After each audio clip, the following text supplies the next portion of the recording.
What is not nearly as bad as people make it out to be. Saying no unapologetically. This for sure. The ability to say no without feeling a need to explain yourself is very powerful. Solo traveling. Do so with proper prior planning and understand the risks. When I was single, I loved solo traveling. You get to meet new people, and how you spend your day is 100% up to you. How you spend your day is 100% up to you. This is why I like going to concerts alone. No worrying if the person you came with is having a good time. No worrying that the other person is just waiting for you to be ready to leave. No waiting for the other person to be ready to leave. Really, the only benefit is being able to have the other person save your spot so you can go get a beer. Agreed. I go to festivals alone. I live in New York and last 2 years went to a music festival down in Florida. Then while I was there did the beach thing, Disney, Busch Gardens, etc. While I love also traveling with people, it's a freedom that you have to experience alone. Just really doing what you want when you want is amazing. Writing a will. People are weird about thinking about their death or having conversations about what they should do. Have the conversation. I assure you, we all die, and dying intestate or without a personal directive makes it way more difficult for your family. Edit. Thank you for the awards. I really hope this comment and thread sparks helpful and productive conversations. You can be young, old, have $1 million, or have a random spare penny to your name. But at least think about it. It's just a legal document. I promise it's not going to take you out the minute you sign. 100% agree. I'm 28 and just finishing up my draft will for my lawyer. My dear dad died 2 years ago unexpectedly, and I'm still going through the process of trustee appointment because he died intestate, and I'm his next of kin. Not to mention the struggle of being substitute decision maker while he was intubated in hospital trying to make decisions that would be in line with his beliefs. Shit's not easy. Talk to your loved ones about it and get it in writing. Considering this myself, I'm only 25, but my mom's death and funeral plans have really prompted me to think of my own. Spending time alone with yourself. You don't always have to be around people. In fact, it's bad not to spend time alone. Edit. Also, never let people make fun of you for wanting to be alone. Those kinds of people hate being alone because they don't know how to entertain themselves. 100%. Enjoying time spent alone is healthy and has really helped me grow as a person. Doing a lot of things alone made me very independent and capable of doing tasks on my own. I can easily make plans, and I'm really good at deciding also. Rarely have to rely on others. A prostate test? Yes.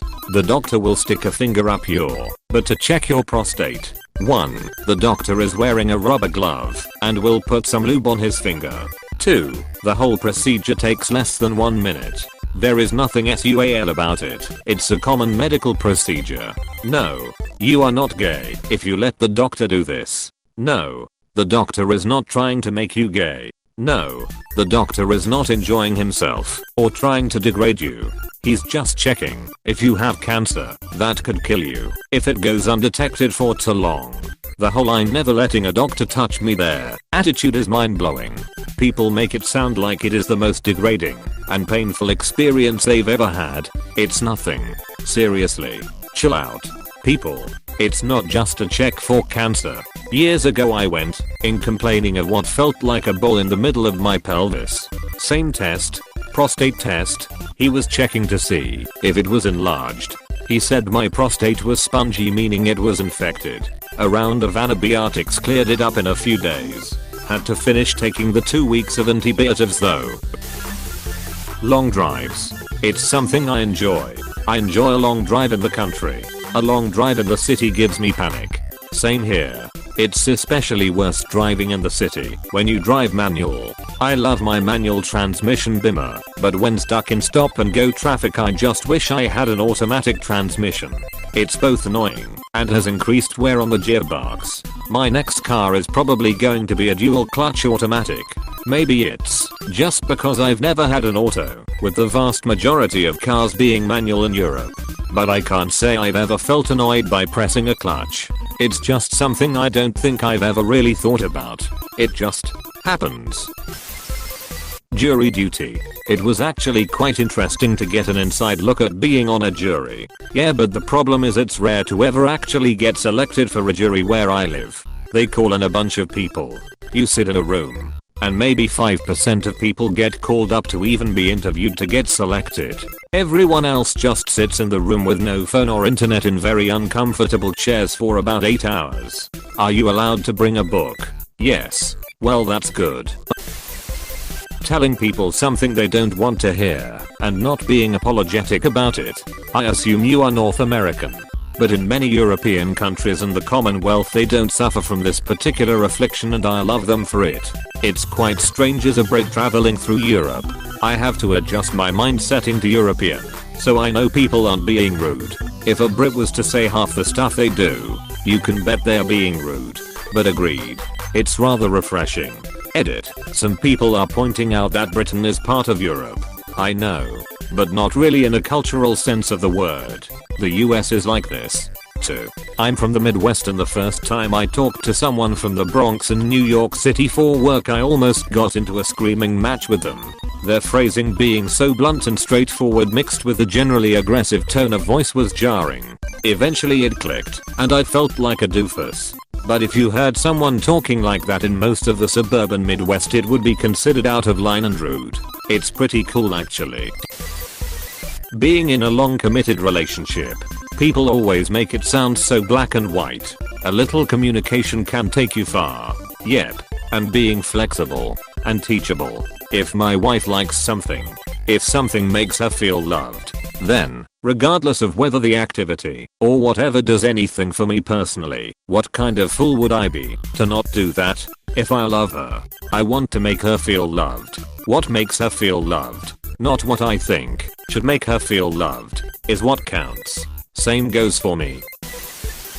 Being single. I wish more people would get used to being single. I've seen so many friends just run from horrible person to horrible person because they are afraid to be alone. Granted, I'm going on 12 years single, so I'm not sure I even have the ability or want the ability to share my home with another person. I love my friends and family and spending time with them, but alone at home with my dog is my zen. I've seen so many friends just run from horrible person to horrible person because they are afraid to be alone. This was my dad, although I wouldn't use the phrase horrible person to describe any of his wives. He married his high school girlfriend when he was 19. Then when they divorced he started dating my mom within the year. Then when they divorced he started dating my stepmom a few months later. The guy has literally not been single for a full year of his adult life. And every time he sees me, he asks when I'm getting married, how my prospects look, etc. At some point, when he was a kid he got it into his head that marriage is the be all end all, and anything else is simply unacceptable. I don't think he could possibly comprehend that some people don't mind being single and aren't in a constant panic to jump to the next relationship as soon as possible. Have you ever pointed out to him that he's not exactly a great advertisement for marriage? Anyone who has been divorced more than once ought to recognize that it can't have been entirely their spouse's fault each time. Haha. No. But that's definitely what I'm thinking. His intentions are good, just misguided. So I don't want to be mean about it. But I definitely try to explain that being single doesn't automatically mean lonely and depressed. I just don't think he gets it. Root canals. They're not fun. But if go to someone who knows what they're doing, there's no real pain. The fear leading up to it was much worse than anything that actually happened. Exactly. Also, the alternative, the abscess decay continually getting worse and even spreading, is infinitely worse. Just got an abscess tooth removed. Infection is worse than a root canal or extraction. I've had 4 infected teeth removed in the past few months. I was hoping maybe root canals could save them. Lol. Nope. Drugs are bad mk. Mentally ill people. Specifically people with scary disorders like schizophrenia and it. Along that same line. Mental hospital patients edit. First. Wow, thanks so much for all the upvotes and awards. Second. I've gotten a few comments misunderstanding So I'm going to clarify, I'm referring to the people who have these disorders. Not the disorders / having the disorders finally. To everyone saying I agree. Except for this disorder. That one is still scary, no. I mean that one too. Yes. Even that one that you're thinking of. My understanding is that people with schizophrenia rarely hurt other people. They are more likely to run and hide. My sister is schizophrenic, and she's really only ever been a danger to herself. When she's having an episode, I can honestly see how a stranger could be frightened of her though. It is really strange behavior. But personally, knowing her, I never am scared of her. I'm always concerned about what she'll do to herself if left alone more than anything else. Yeah, my uncle was paranoid schizophrenic and he did weird and ranted occasionally, but he would never have hurt a fly. Though I'm like 99% sure he accidentally killed my goldfish when I was a kid. RIPINPEACJIMMY2. Weightlifting. Seriously, don't focus on the weights / other people in the gym. Focus on yourself and master form / technique on each movement and progressively increase your strength. Really not that deep, unless you get into powerlifting / bodybuilding / Olympic lifting. I decided when I was 40 that I wanted to get strong for my kids. I was tired of being exhausted on family trips and being grouchy. Over the next 2 years, I went from 0 gym experience to squatting 375 and deadlifting 420. We went to Disney World, and I truly felt like a draft horse. I was lugging a backpack and carrying my kids all over that park. My family was exhausted, and I just kept going. I felt so happy. I get that way helping people move. It's both good and bad, lol. I love to feel strong, but I also don't want to volunteer myself to help everyone I know move. Turning 30. 4 years it was made out to be some grim line in the sand, where all who cross it are forsaken. Banished forever from the utopia of your 20s. When I got to 30, I was pleasantly surprised to be looking ahead at some years that looked pretty promising, with many less enjoyable aspects of my teens plus TWENTIES in the rearview mirror. I know who I am and who I'm not. I know what I like, what I don't, and how to try new things. I'm confident and happy in myself and those around me. I've got enough experience to pack a few good anecdotes into an evening, but also enough experience to know the value of asking questions and listening. I'm not notably wealthy, but have enough disposable income to be comfortable and entertained, with enough left over to save or cover the odd unexpected expense. I don't have to pretend I enjoy going out clubbing. I know I'm not invincible or perfect. I've identified flaws and taken steps to address some of them. While I can't say if this is the same for everyone, most people I have spoken to about turning 30 have all shared sentiments along the same lines. Getting a vaccine. People overthink / overreact the needle pain, which is never as bad as the sting. I think it isn't the pain that scares people. It's just the needle. Yeah, I just don't like the thought of tiny objects entering my body. Also for me, the pinch of the needle is fine. It's the sting of the very cold fluid entering my very warm veins that sucks. Math. Some of it is certainly complex. Don't get me wrong. But I feel like people hate math solely because they have very negative views of their own abilities. Anyone can learn math, and being good at math isn't defined by doing complex math problems in your head. Edit. Just want to note that math anxiety is a real thing, and I know that much of the hatred comes from bad teachers and horrible learning experiences. And yes, some of it is too abstract and complex for people to grasp, but I believe more people have the potential to excel in it than they think. I grew up with teachers who constantly said girls are bad at math, so I never really pictured myself going into a career that involves it until later on. Now I'm a lecturer in a scientific field, and I'm trying to show students that it doesn't have to be scary. Your perspective can change the way you encounter it. I disliked math and statistics until I ran into a practice problem that discussed how soldiers for the Vietnam War were drafted using a lottery system. They randomly matched 366 days in a year, including possibility of leap year, with the numbers 1 to 366. All the dates for January were put into capsules, poured into a large glass container, and shuffled.